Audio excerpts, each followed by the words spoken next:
এখন তোমার মনে এত পাপ, আমাকে নিয়ে তুমি বিলাসকুঞ্জে বাস করতে চাও?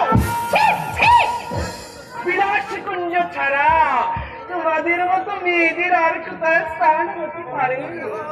মনে রেখো হল্লা, তুমি পতিতা। আমার সঙ্গে এসো, তোমাকে আমি রাজরানী করে রাখবো। বাবা বাবা, চমৎকার সমাধিপতি, চমৎকার। মুসলমান আমার হাত ধরে উঠে বলে আমার দাঁত গেছে, আর আমাকে নিয়ে সন্ধ্যা সঙ্গীতি করলে যাতে উঁচু হয়ে যায় বুঝি?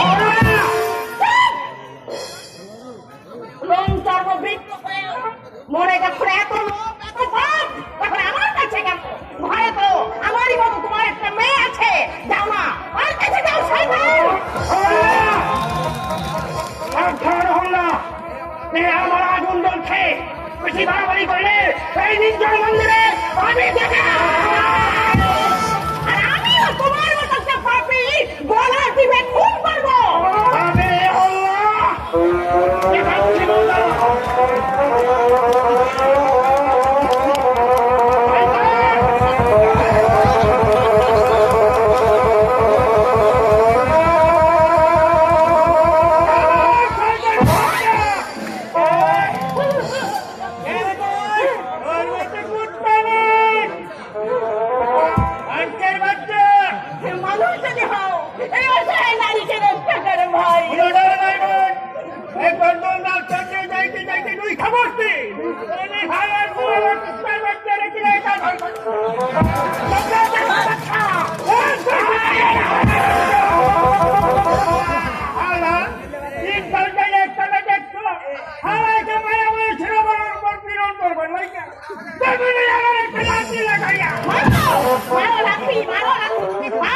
শুধু সমাজপতির মুখে নয়, লাথি মারতে হবে সমাজের মুখের।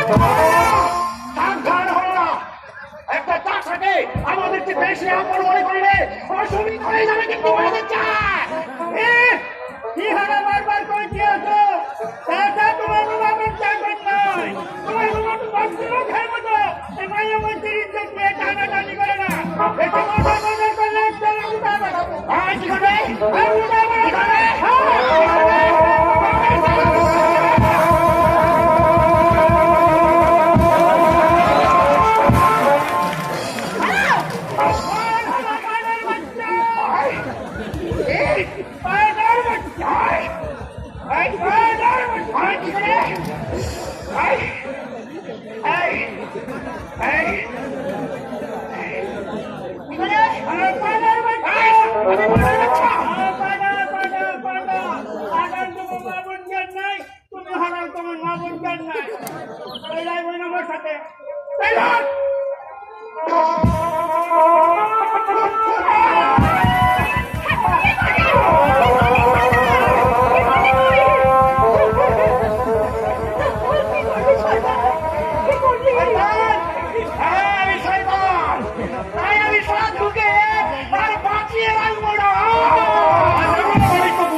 জানোই তো শাস্ত্রে রয়েছে, রাখে কৃষ্ণ মারে কে আর মারে কৃষ্ণ রাখে কে।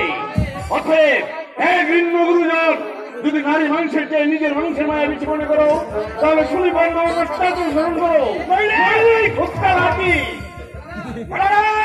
জানোই তো ঠাকুরদা, যার শিল তারই নুরা আর তারই ভাঙে দাঁতের গোড়া, এ হচ্ছে যুগ ধর্ম। সাবধান হলাম, বেশি বাড়াবাড়ি করলে একজন অতি করবে, খুব সুবিধা হবে না। আমি পত্র পাঠ রঙ্গিনী ডান দিদির হাতে লেগে আশ্রয় নেব। জানো তো সে সৃষ্টি কেমন? হ্যাঁ, তুমি এখানে কি করে এলে ফেলাদা?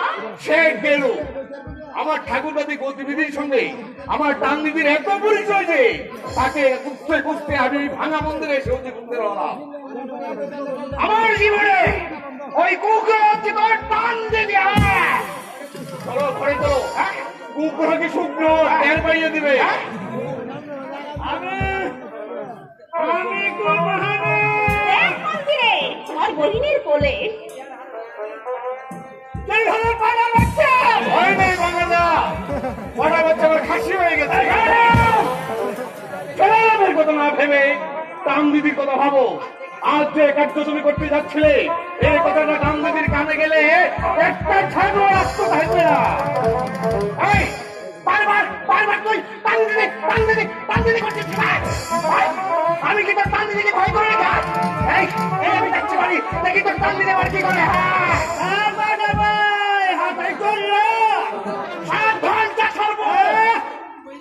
আমি হচ্ছি সমাজপতি মোহিনী গোসাই।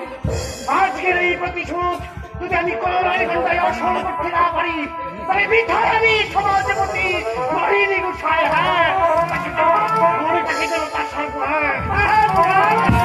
পাগলা কুত্তা দেখেছেন? পাগলা কুত্তা যদি না দেখে দেখুন, ওই দেখুন, ওই ছুটে যায় তার অনুসরণ করি, রাস্তায় আমার কাছে না কামড়ায়। মেয়ে মানুষের রূপ যৌবন বড় সাংঘাতিক মহল্লাল, বড় সাংঘাতিক। যদি শয়তানের হাত থেকে নিজেকে রক্ষা করতে চাস, তাহলে হয় শক্তিনাথ, না হয় বাংলার নামের আশ্রয় নি। কিন্তু তুমি কেন? তোমার তো আমি চিনবার পারলাম না।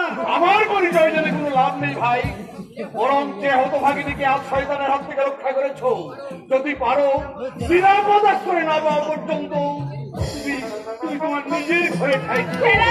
ওরে হল্লা, ঠাকুর কাউকে চাষা বলেছে বলে তুই যেন ওকে ভুল বুঝিস না রে বোন। ওই চাষার ভেতরে আমি এমন একটা কাঁচা মানুষ দেখতে পাচ্ছি, যার কাছে এই ব্রাহ্মণ সন্তান মাথা নোয়াতে লজ্জা বোধ করে না, লজ্জা বোধ করে না। যাই বাবাই নামাজ করে যাব, যতক্ষণ পর্যন্ত বাংলার নবাবের দেখা না পাই, ততক্ষণ এই ভাইয়ের ঘরেই আমি আশ্রয় নেব। কিন্তু বোন, আমাকে বড় বড় কষ্ট, এই গাইলে পানি করে এই ভাঙা বেড়া দিয়ে টান্ডা ডুবে কুত্তা বিলাই সব একসাথে জোরে জোরে করে উড়িয়ে তাই এর মধ্যে তোমার কোনখানে? ভাইয়ের ঘর ভাঙাই হোক আর ভালোই হোক, বোনের কাছে তাই সর্ব। কিন্তু বোন, আমরা যে মুঠা থেকে বাচ্চার কখনো বেগুন ছুটে আর কখনো নুন পেঁয়াজে মাইরা দে বন্ধুকে মাইয়া তুমি খাইবা কেমন করে? ভগবান শ্রীকৃষ্ণ দুর্যোধনের রাজভোগ প্রত্যাখ্যান করে গরিব বিধুয়ের ঘরে সাকান্ন খেয়েছিল তুমি ভাই। কিন্তু বোন, তুমি যে হিন্দু মায়া আর আমি যে মুসলমান। আমার নাম কমিষ্কা, বাবার নাম ইদ্রিসকা, ঠাকুরদার নাম বাড়িয়া ছিল ডাক গেলা। 12 বছর হইল এই দেশে আইছি, এখন কোনদিন হিন্দু মায়া কেমন করে মুসলমান করে খাইবা? মুসলমান যে মুসলমান একদিন আমার সর্বনাশে উদ্যত হয়েছিল, আজ সেই মুসলমান নিজের রক্ত দিয়ে আমার সম্মান বাঁচালো। ভগবান, তোমার কি বিচিত্র এই সৃষ্টি, কি বিচিত্র সৃষ্টি। কি ভাবছি আছো বোন? যাইবা না আমার ঘরে? ভাবছি তুমি খাই চাঁদ বড় না মানুষ বড়? মানুষ বড় তার উপরে না, জাতির চেয়ে মানুষ বড় তার উপরে না। চোখ মেলে বিজ্ঞানে ঠাকুর সবার বুকে চোখ মেলে বিজ্ঞানে ঠাকুর সবার বুকে জাতির চেয়ে মানুষ বড় তার উপরে না, জাতির চেয়ে মানুষ বড় তার উপরে